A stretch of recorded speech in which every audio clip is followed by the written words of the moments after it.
কাল ছিল আমার জন্মদিন, তো একটু হলেও কিন্তু দিনটা আমার কাছে স্পেশালই ছিল।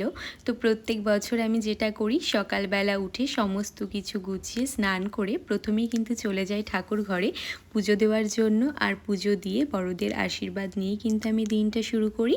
আর পারলে না চলে যাই একটু মায়ের মন্দিরে মায়ের দর্শন করার জন্য। তো এবছর না আর মায়ের মন্দিরে যেতে পারিনি, কারণ আমাদের সবার কিন্তু নেমন্তন্ন ছিল আমার পিসি বাড়ি। তো আমরা সেখানে যাব বলেই সকাল সকাল উঠে গোছাচ্ছিলাম।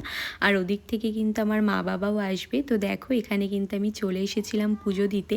আর এই সমস্ত কিছু গুছিয়ে পুজো দিতে দিতে কিন্তু আমার বেশ অনেকটাই দেরি হয়ে যায়।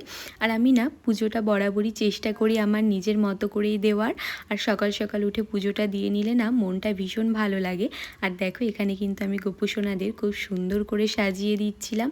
আর আমার জন্মদিনটা না প্রত্যেক বছর আমরা ঘরোয়া মতো করেই করি, যেমন রান্না বান্না খাওয়া দাওয়া সবাই মিলে একসাথেই করা হয়। আর বিকেলবেলা আমরা একটু বাইরে কোথাও বেরোই ঘোরার জন্য। তো এবছরও কিন্তু আমরা সেটাই করেছিলাম। আর আমাদের যেহেতু নেমন্তন্ন ছিল, তো আস্তে আস্তে আমাদের অনেকটাই দেরি হয়ে যেত। তো মা বলল ঠিক আছে তাহলে পায়েসটা আমি করেই রেখে যাই। তো মা কিন্তু ওদিকে পায়েসও চাপিয়ে দিয়েছিল। আর আমার কিন্তু এখানে পুজো হয়ে গেছে। তো পুজো দিয়ে সবাইকে প্রসাদ দিয়ে সকালে খাওয়া দাওয়া করে আমরা কিন্তু চলে এসেছিলাম গোছানোর জন্য।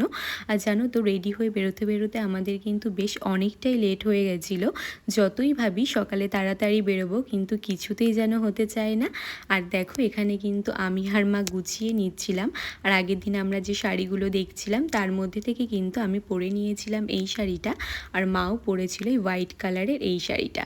তো আমরা বেরিয়ে পড়েছি। আর এদিকে কিন্তু কালকে প্রচণ্ড গরম ছিল, তো আমরা টোটোর জন্য দাঁড়িয়েছিলাম। তো দেখো আমাদের কেমন লাগছে আর অবশ্যই কিন্তু জানিও।